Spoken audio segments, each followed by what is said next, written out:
मैं 8 महीने की प्रेग्नेंट थी और अपनी डिलीवरी के लिए अपने मायके गई थी।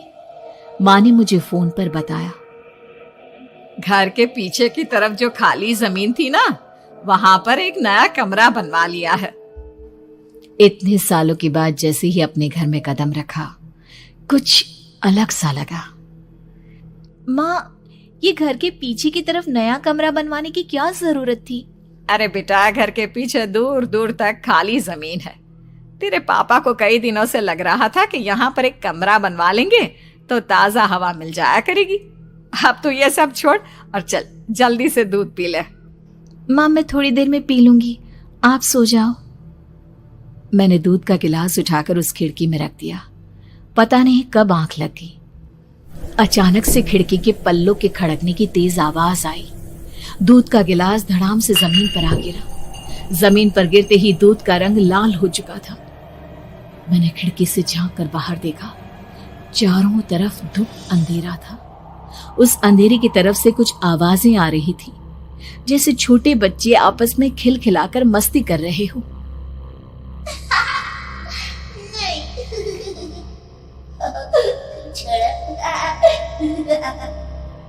इतनी रात को इतने घनघोर अंधेरे में बच्चों की आवाज कैसे आ रही है? घड़ी में वक्त देखा तो ठीक 12 बजे थे। देखकर मैं सन्न रह गई।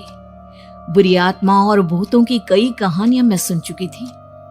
वक्त भी कुछ ऐसा ही था। ऊपर से मैं प्रेग्नेंट। सुना था कि ऐसे वक्त में अक्सर बुरी आत्माएं औरतों का पीछा करती है, तो क्या मेरे पीछे भी?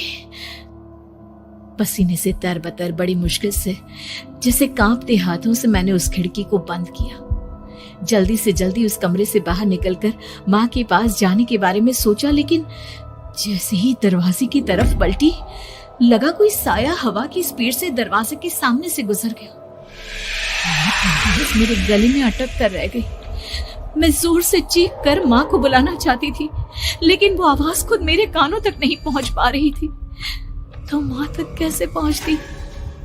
खिड़की के पल्ले एक बार फिर तेज हवा के झोंके से धड़ाम करके खुल गया और पूरी ताकत से मैं चीख पड़ी। जानती थी मेरी चीख की आवाज सुनकर कुछ ही सेकंड में माँ वहां पहुंच जाएगी, लेकिन ऐसा कुछ हुआ ही नहीं। मेरा कलेजा डर के मारे फटा जा रहा था। आखिर माँ ने मेरी आवाज क्यों नहीं सुनी?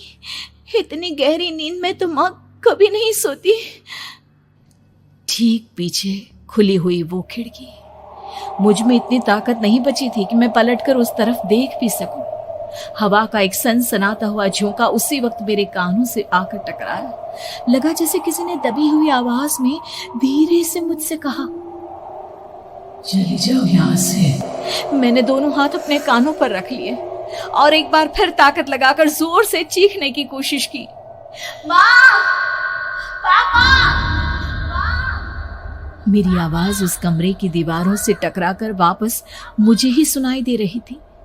जितनी ताकत के साथ मैंने चीखने की कोशिश की थी, कुछ ही देर बाद उससे कहीं ज्यादा तेज और दर्दनाक चीख मुझे सुनाई देने लगी। ये आवाज ठीक मेरे पीछे खिड़की से आ रही थी। वो आवाज मेरे कानों में पिघलते हुए लोहे की तरह गिर रही थी। उन आवाजों में हैवानियत थी। वो आवाजें किसी इंसान की नहीं है, इतना मैं समझ चुकी थी। कांप रहे हाथों से मैंने अंधेरे में कुछ ढूंढने की कोशिश की। तभी अचानक मेरा हाथ बेड पर रखी टॉर्च पर पड़ा। किसी तरह ताकत लगाकर टॉर्च का बटन ऑन किया, लेकिन ये क्या? सामने दरवाजे पर 3 छोटी लड़कियां खड़ी हुई थी। उनके हाथ में स्टील के चमचमाते हुए चाकू थे। मैं घबराकर लड़खड़ाई और पीछे की तरफ हटी, लेकिन तब तक वो मेरे पास आ चुकी थी। उनकी गर्दन टेढ़ी थी और उनके हाथों के वो चाकू मेरे पेट को निशाना बनाने को तैयार। मैं जोर से चीखी, नहीं, छोड़ दो मेरे बच्चे को, मत मारो, मत मारो, छोड़ दो मेरे बच्चे को। सोनाली, क्या हुआ बेटा? तू इतनी डरी हुई क्यों है? उठ बेटा, क्या हुआ? हड़बड़ाकर मैंने अपनी आंखें खोली। देखा तो दिन निकल आया था। माँ मुझे जगा रही थी। मेरा चेहरा पूरा पसीने से लथपथ था। क्या हुआ बेटा, तुमने कोई बुरा सपना देखा क्या? मैं अभी तक अपने पूरे होश में नहीं थी। वो मेरे बच्चे को मार देगी माँ। वो लड़की मेरे बच्चे को। मैंने घबराकर अपने पेट को छुआ। सब कुछ ठीक था।